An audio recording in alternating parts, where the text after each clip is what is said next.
Manuver politik Partai Amanat Nasional kini menjadi sorotan publik. Berbagai sorotan terhadap inkonsistensi PAN dalam kancah perpolitikan nasional mulai santer setelah permintaan Ketua Dewan Kehormatan PAN, Amin Rais, meminta PAN keluar dari Kabinet Kerja Presiden Joko Widodo. Hal ini diperparah dengan sikap politik PAN yang kerap berseberangan dengan kebijakan pemerintah. Salah satunya, PAN menolak peraturan pemerintah pengganti Undang-Undang Nomor 2 Tahun 2017 tentang Ormas, meski berada di barisan pemerintah Presiden Jokowi. PAN juga berseberangan dengan sikap pemerintah terkait isu presidensial threshold. Sikap politik PAN yang dinilai pelimplang tercermin dari beberapa fenomena politik nasional. Pada tanggal 14 Juli 2014, PAN bersama sejumlah partai politik pendukung Prabowo Hatta mendeklarasikan koalisi Merah Putih sebagai barisan oposisi pemerintah. Namun pada tanggal 2 September 2015, PAN bersikap membelot dan bergabung dengan partai pendukung Jokowi JK. Kini PAN terancam terpental dari Kabinet Kerja Presiden Jokowi setelah tidak diundang dalam pertemuan sejumlah elit politik partai pendukung pemerintah Senin 24 Juli 2017 kemarin.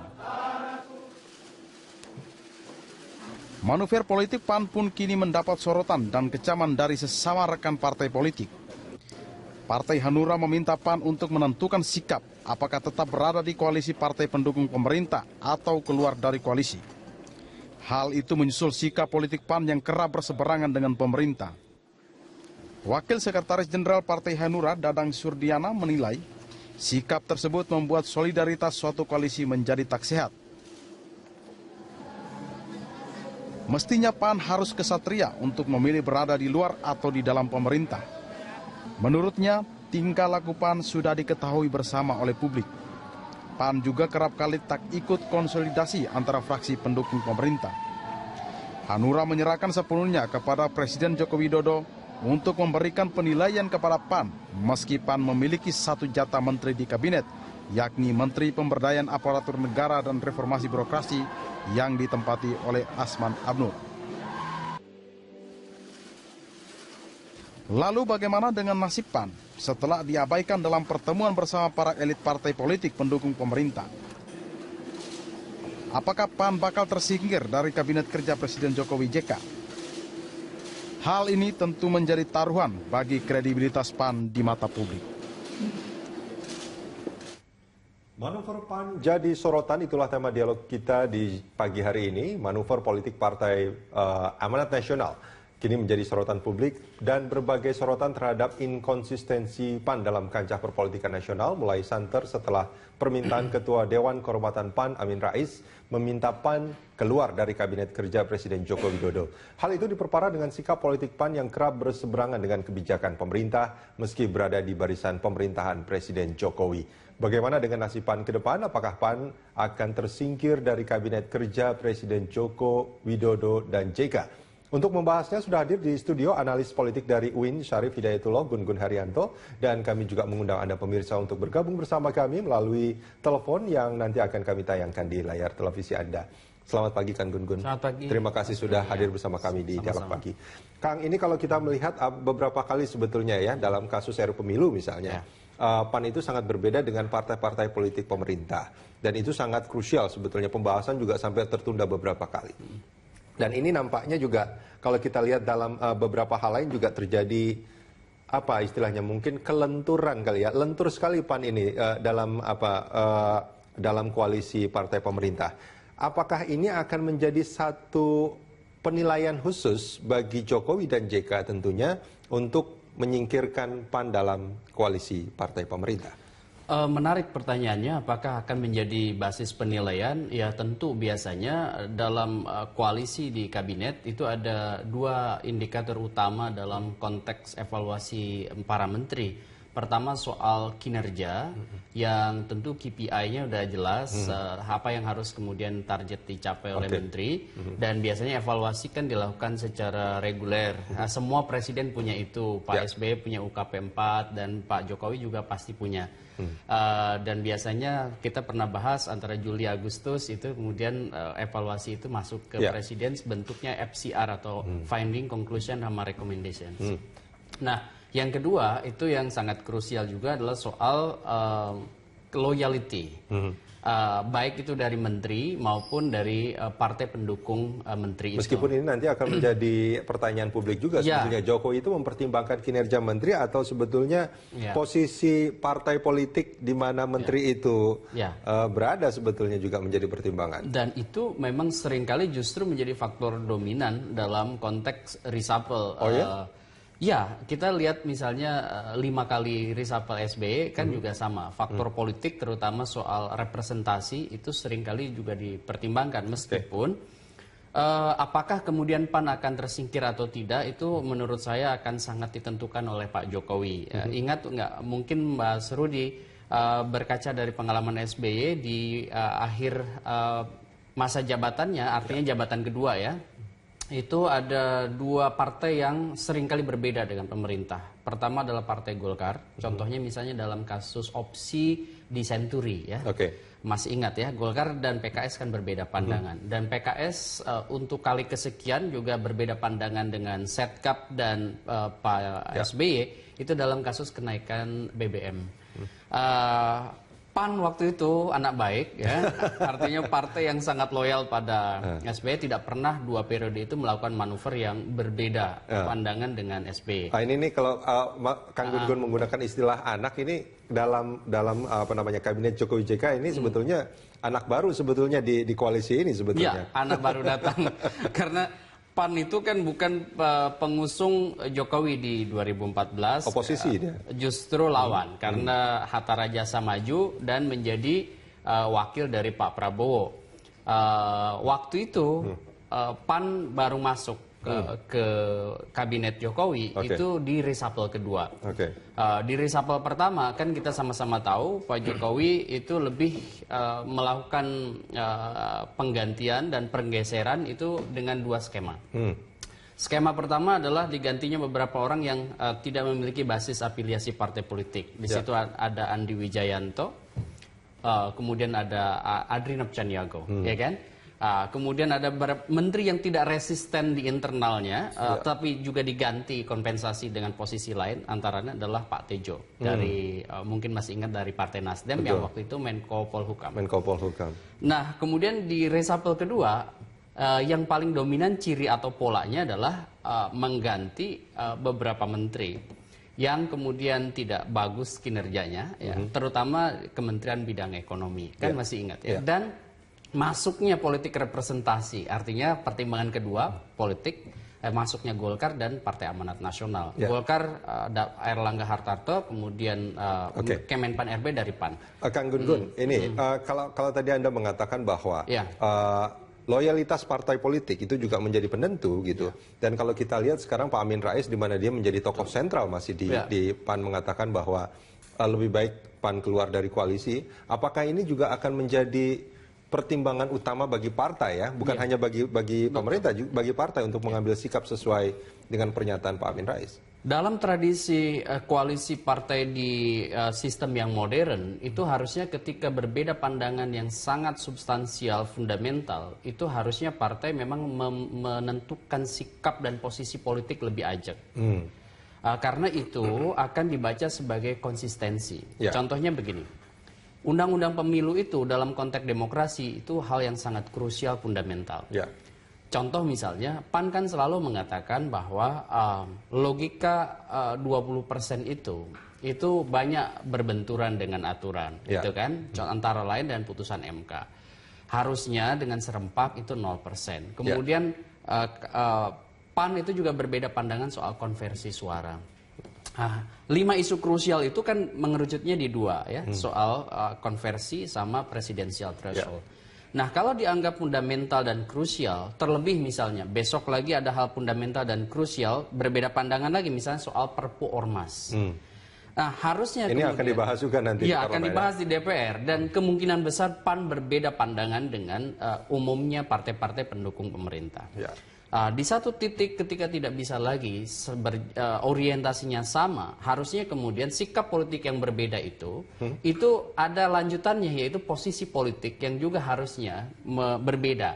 Karena sekarang PAN menjadi bagian dari pemerintah, dengan 8% sekarang suara lebih ya, kursi DPR, itu harusnya PAN memiliki posisi yang tegas. Maksud saya begini, harusnya dengan satu menteri PAN itu bisa menarik diri, atau Jokowi mengevaluasi untuk kemudian mengganti menteri PAN itu. Oke, ini menarik sebetulnya kalau kita bicara soal koalisi pemerintah, kita bicara soal menteri sebagai pribadi, yang satu lagi kita bicara soal partai politik sebagai entitas badan. Betul. Nah itu memang kalau kita bicara dalam perpolitikan nasional, apakah ini menjadi satu? Kalau kita keluar dari koalisi pemerintah, artinya menterinya juga harus ditarik atau bisa dipisahkan seperti itu? Karena begini, posisi Kemenpan RB itu menterinya didistribusikan oleh Partai Amanat Nasional. Oke. Jadi itu sosok si menterinya adalah bagian dari politik representasi Partai Amanat Nasional di kabinet, sehingga kemudian klaim PAN itu menjadi bagian dari pemerintahan kan ada. Jadi tidak bisa dipisahkan. Sehingga ketika misalnya PAN mau menarik diri, logikanya dan etikanya itu harus menarik juga menteri. Logika dan etika itu yang menjadi ukuran. Kang Gun-Gun, kita juga sudah terhubung dengan Yandri, Sekretaris Fraksi PAN. Selamat pagi. Selamat pagi Mas Rudi, Assalamualaikum. Assalamualaikum Mas Gun-Gun. Waalaikumsalam. Kang Yandri, terima kasih sudah bergabung bersama kami. Ada Kang Gun-Gun di sini. Ini kok PAN sering banget berbeda di parlemen dengan partai-partai koalisi pemerintah, Kang Yandri Susanto? Kalau sering banget enggak ya, baru satu kali kalau di parlemen. Ya, baru RUU sering banget Pemilu. enggak, tapi ada di undang-undang yang krusial nih. Iya, undang-undang krusial. Dan itu kita sudah sampaikan duduk persoalannya kepada Pak Jokowi dan ke Pak Wiranto dan lain-lainnya. Karena undang-undang pemilu itu kan faktor subjektivitas partai tentu menjadi pertimbangan bagi kita untuk mengambil sebuah keputusan. Misalkan kata Mas Gun-Gun tadi ya konversi suara, kita maunya kutahare, pemerintah dan lain-lainnya mau sign lagu, di situ nggak ketemu. Kader minta kutahare seluruh kader di Indonesia, dan itu bagian internal kami. Dan menurut saya RUU Pemilu sejatinya memang tidak disandingkan dengan program kerja Pak Jokowi, karena yang tarung nanti di 2019 kan partai-partai, bukan pemerintah, ya kan?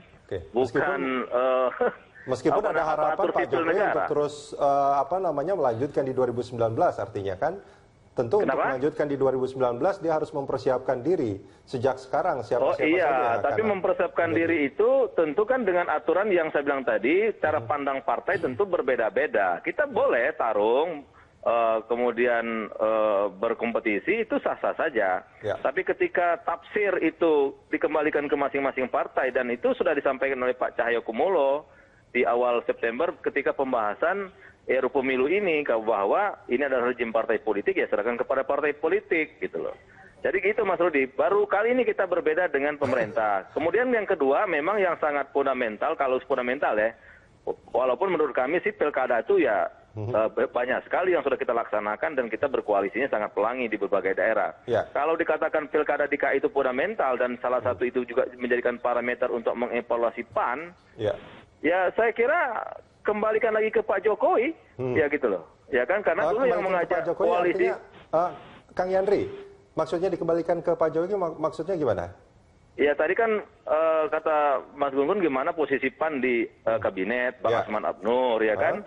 Kan masalah reshuffle itu hak prerogatif presiden. Jadi kalau menurut Pak Jokowi dengan dua parameter, yaitu pilkada DKI dan RUU Pemilu menjadi parameter untuk mengevaluasi menteri, ya kami nggak ada masalah, karena itu sekali lagi kita menghormati hak Pak Jokowi. Tetapi yang kami pahami selama ini dari presiden ke presiden berikutnya, selalu saja reshuffle itu berbasis kinerja, karena muatannya adalah untuk memperkuat tim kabinet.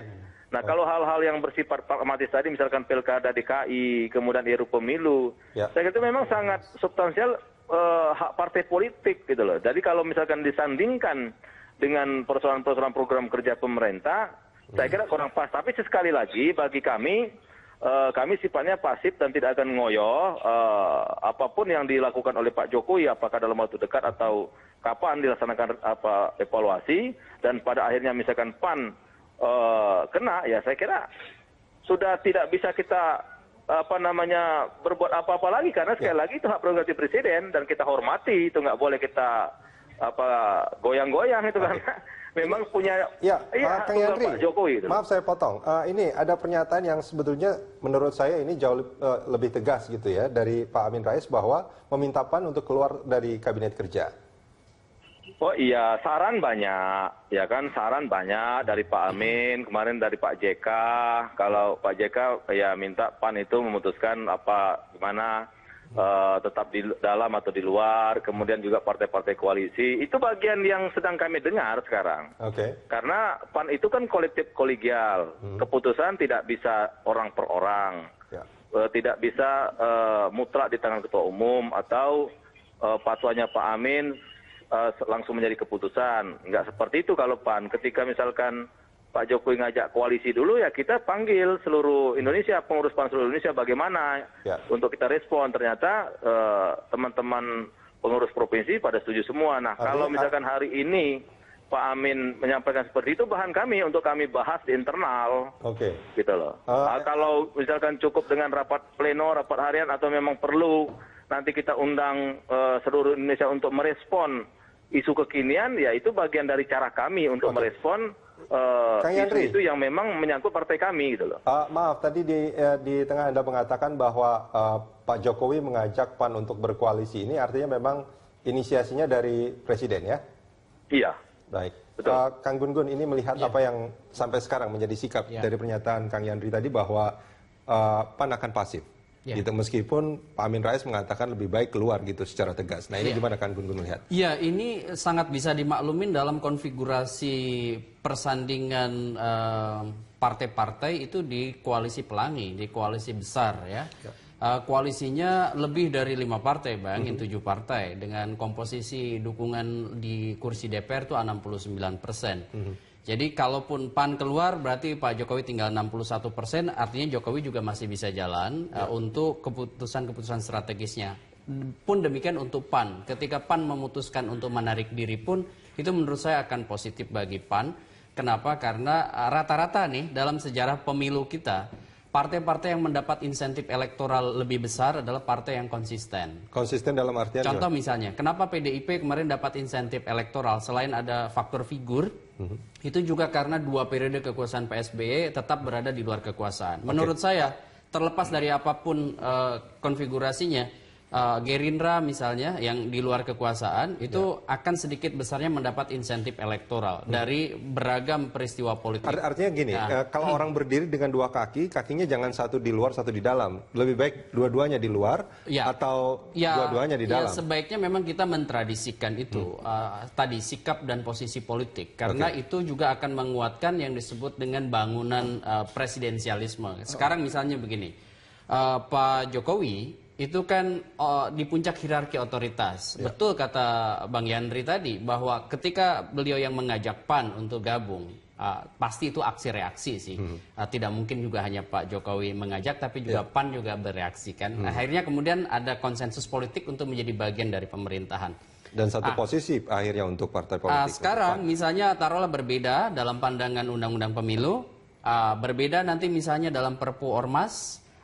Kalau Pilkada DKI secara formal kan sebenarnya tidak ada hubungannya, meskipun secara backstage ya tentu relasi-relasi politiknya sangat terkait. Oke lah kalau itu dimasukkan menjadi bagian bacaan, sudah beberapa kali PAN berbeda dan itu hal-hal yang sangat krusial. Contoh misalnya dalam Perpu Ormas nanti ya diuji lagi itu, karena itu bukan persoalan sepele, ini persoalan kebangsaan. Ya, kita Kang Gun-Gun, kita jeda sebentar, kita akan lanjutkan ini di segmen berikut. Kang Yandri, kita akan lanjutkan setelah jeda, pemirsa jangan kemana-mana, kami segera kembali.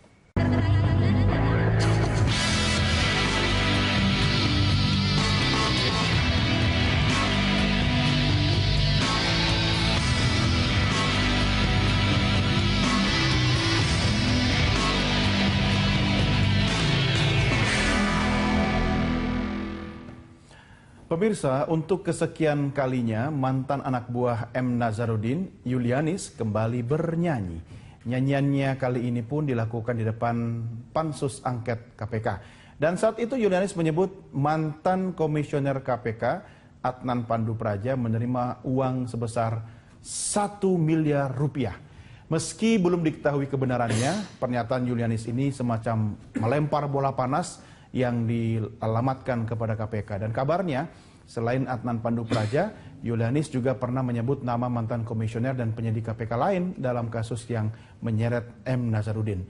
Kita akan membahasnya lebih lengkap berdasarkan data yang sudah kami riset. Sudah ada rekan saya Dora Edwards yang akan menyampaikan penjelasannya langsung dari Grand Studio. Dora, silakan. Ya baik, terima kasih Doni. Tadi Anda menyebutkan nyanyian seharusnya indah ya, tapi ini tidak karena Julianis kembali memberikan keterangan terkait pemberian uang kepada Adnan Pandu Praja di kantor kuasa hukum Nazarudin yaitu Elsa Sharif.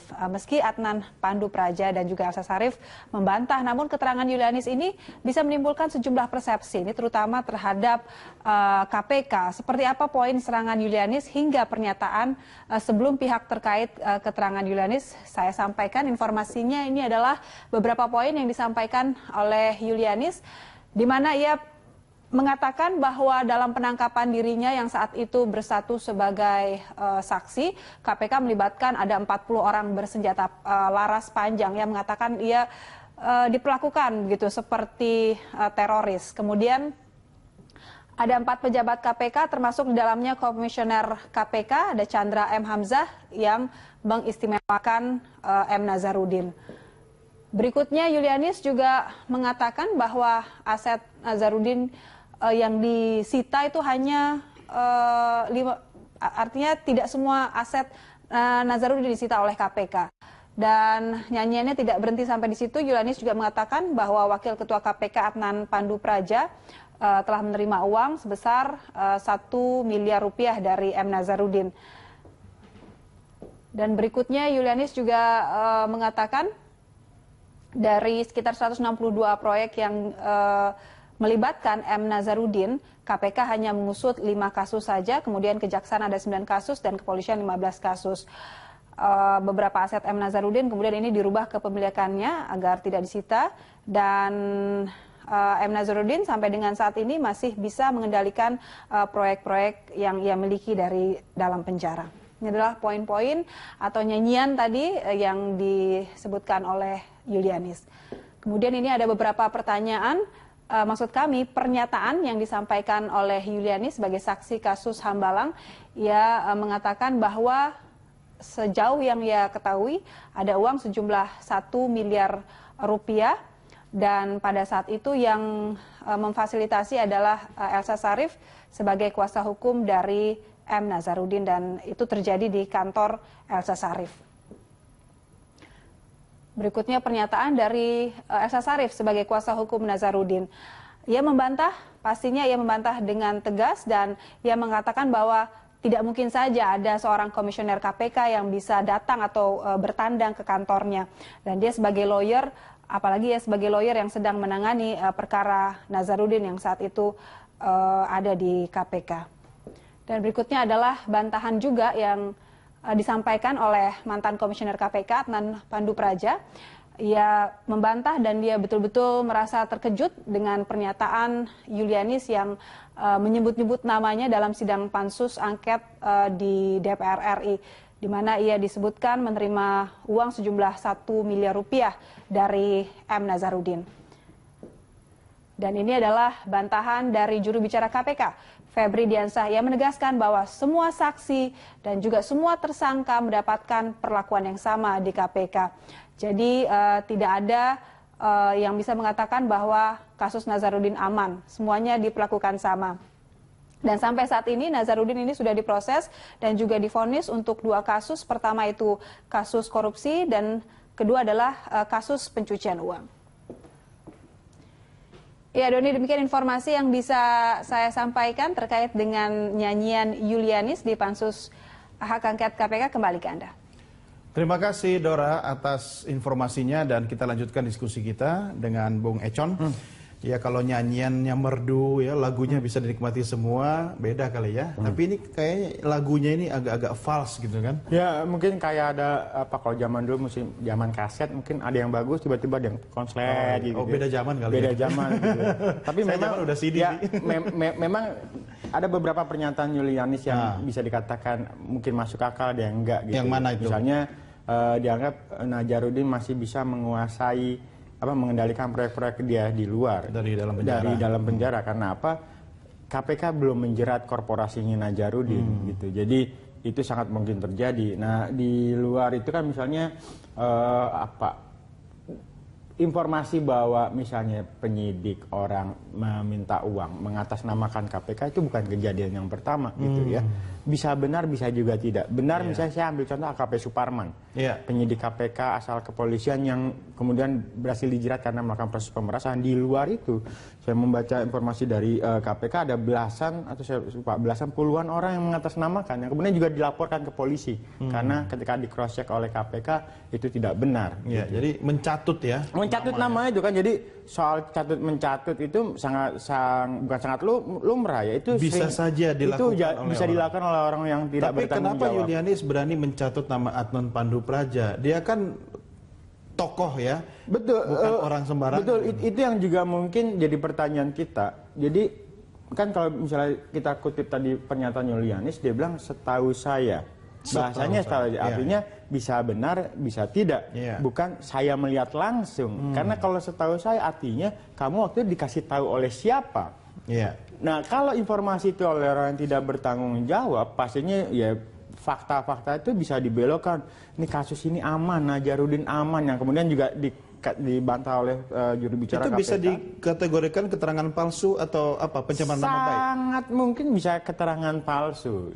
Tapi itu bisa pencemaran nama baik juga bisa. Cuman pertanyaannya berikutnya, apakah KPK perlu atau Adnan Pandu atau siapapun yang disebut namanya perlu mengambil tindakan itu atau tidak, atau cukup melakukan klarifikasi? Karena kalau mengambil tindakan proses hukum lanjutan, misalnya melaporkan balik atau misalkan melaporkan ke penegak hukum kepolisian, itu apakah tidak memperkeruh suasana? Proses pembuktian, proses penyelidikan kan memakan waktu. Itu justru tidak menguntungkan bagi pihak yang dilaporkan. Mungkin dalam ini Adnan Pandu Praja. Karena Adnan sudah bilang, saya sudah sampaikan bantahan soal itu.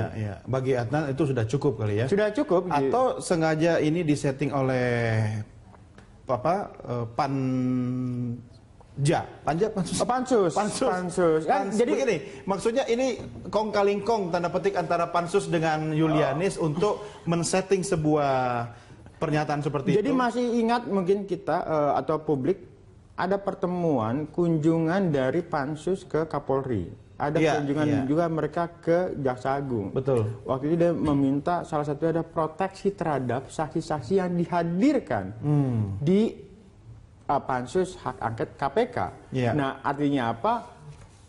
Proteksi itu kan juga harus dilihat apakah proteksi itu dalam konteks kebenaran gitu ya. Kalau orang nyanyi Mia Sumbang tadi asal ngomong kemudian tanpa bukti kuat, apakah itu juga harus diproteksi? Itu juga menjadi sangat sumir. Jangan-jangan permintaan mereka eksplisit, saksi harus dilindungi. Karena saksi dilindungi, lo boleh ngomong apa aja, mau benar mau enggak terserah. Tapi bola kan sekarang di tangan KPK. Kita akan coba lihat apa respon atau langkah yang akan diambil oleh KPK. Sudah bergabung bersama kita juru bicara KPK Febri Diansyah. Mas Febri, selamat bergabung di Prime Time Talk. Setelah mendengarkan nyanyian sumbang atau kurang merdu, bahasanya Mas Encon saya pinjam dari Yulianis, apa yang Anda bisa sampaikan? Apakah ini upaya untuk menyerang institusi KPK, melemahkan orang-orang yang berada di balik KPK, atau sebenarnya ini bagian dari agenda setting politik? Komentar Anda? Ya, kita lihat beberapa hari ini sebenarnya ada banyak orang ya yang dihadirkan di pansus angket tersebut. Dan ketika kami cermati dan kita dengar, ternyata cukup banyak kekeliruan yang disampaikan di sana. Ada juga kebohongan yang disampaikan dari beberapa orang tersebut, dan memang sayang sekali ketika itu disampaikan dan terpublikasi secara luas dan belum tentu terverifikasi. Padahal proses penyelidikan seharusnya ketika ada satu informasi yang didapatkan tentu perlu dilihat kesesuaiannya dengan informasi lain.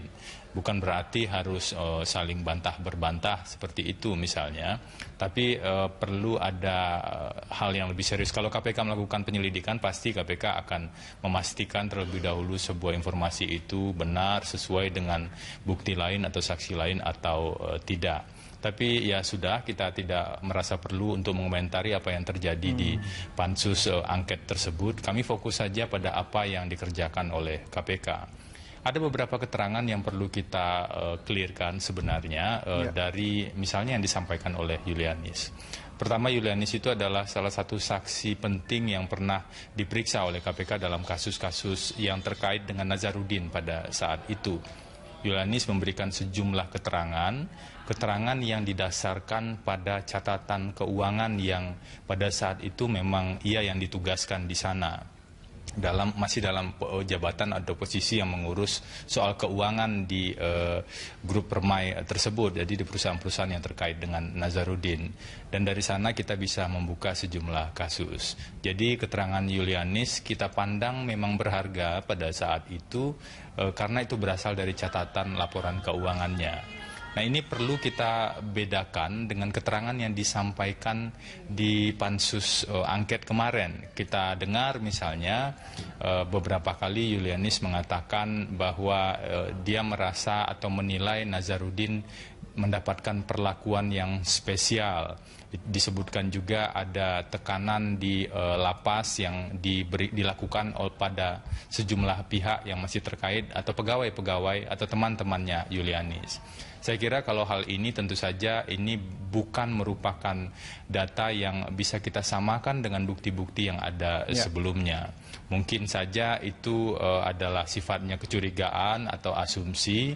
Meskipun jika hal itu terjadi, saya kira perlu juga dipisahkan batas-batas kewenangan KPK. KPK tentu hanya memiliki kewenangan setelah sampai dengan eksekusi dilakukan. Setelah itu di lembaga permasyarakatan kami tidak bisa masuk sangat jauh di sana karena ada domain atau kewenangan dari Kementerian Hukum dan HAM khususnya bagian lembaga permasyarakatan di sana. Jadi itu perlu dipilah satu persatu. Yang kedua, dikatakan juga pernah mendengar pernyataan dari Nazarudin bahwa Nazar dekat dengan sejumlah orang di KPK, termasuk juga mantan pimpinan. Tentu saja hal ini cukup kita buktikan sebaliknya bahwa KPK sudah memproses kasus Nazarudin sejak awal. Mulai dari kasus Wisma Atlet pada saat itu kita tahu, kemudian bendahara umum partai berkuasa kemudian kita proses dalam kasus dugaan tindak pidana korupsi dan sudah divonis bersalah dan berkekuatan hukum tetap. Kemudian tidak cukup hanya itu, ketika kita menemukan bukti-bukti yang lain, kita proses kasus korupsi yang lain dan tindak pidana pencucian uang yang terkait setidaknya 9 atau 10 proyek atau indikasi suap dari sejumlah pihak yang kemudian sudah mengalami proses sampai kita lakukan penegakan hukum dengan undang-undang tindak pidana pencucian uang. Itu pun sudah diproses dan berkekuatan hukum tetap. Saat ini KPK juga masih menangani ada satu kasus yang bahkan kita mentersangkakan korporasi di sana. Artinya kalau dikatakan kemudian Nazarudin dekat dengan sejumlah pihak di KPK dan itu harapannya kasus dihentikan, saya kira itu sudah kita buktikan sebaliknya. Dan satu hal lagi, semua orang bisa mengatakan atau mengklaim dekat dengan pejabat-pejabat di KPK, tapi kami memiliki sistem untuk menangkal hal-hal tersebut. Ya, Mas Febri, kalaupun yang disampaikan Julianis itu tidak bisa dipegang kebenarannya, tapi disampaikan di depan forum, di hadapan wakil rakyat yang terhormat, di hadapan upaya dari pansus yang ingin melakukan angket untuk KPK sendiri, Anda tidak melihat ada upaya kong-kali-kong kerjasama antara anggota pansus atau DPR misalnya dengan Julianis untuk seiring sejalan dengan nada sumbang yang sama, tujuannya sebenarnya menggoyang-goyang KPK dengan tujuan men-setting mindset masyarakat bahwa KPK itu tidak suci, bukan malaikat, begitu? Saya kira masyarakat juga tidak boleh kita pandang akan menelan informasi itu sepenuhnya atau bulat-bulat. Apalagi ketika misalnya pansus mendengar pernah datang misalnya mendatangi sejumlah narapidana kasus korupsi ke Sukamiskin dan kemarin juga mendatangkan seorang terpidana dalam kasus keterangan yang tidak benar di pengadilan. Jadi seseorang yang sudah divonis karena memberikan keterangan yang tidak benar, kemudian didengar keterangannya di pansus angket, itu kemarin kita tahu, dan ada saksi juga yang sudah kita hentikan perlindungannya karena yang bersangkutan tidak kooperatif dan kemudian mengubah-ubah keterangannya, itulah yang didengar oleh pansus. Saya kira masyarakat cukup cerdas untuk memilah mana yang benar dan mana yang sebenarnya mungkin saja datanya benar tapi ditafsirkan atau dipahami secara keliru, dan mana informasi-informasi yang sebenarnya adalah kebohongan-kebohongan. Kami tentu mengklarifikasi beberapa hal, namun secara keseluruhan kita tidak begitu menempatkan persoalan ini sebagai sesuatu yang serius karena KPK memiliki banyak pekerjaan lain. Kami juga sedang menangani kasus-kasus besar termasuk kasus KTP elektronik, kasus BLBI yang sekarang juga sedang diperadilan, dan sejumlah kasus lain baik di pusat ataupun di daerah. Baik, Mas Febri tetap bersama kami, kita akan lanjutkan dialog kita setelah yang berikut ini. Pemirsa, kami segera kembali sesaat lagi.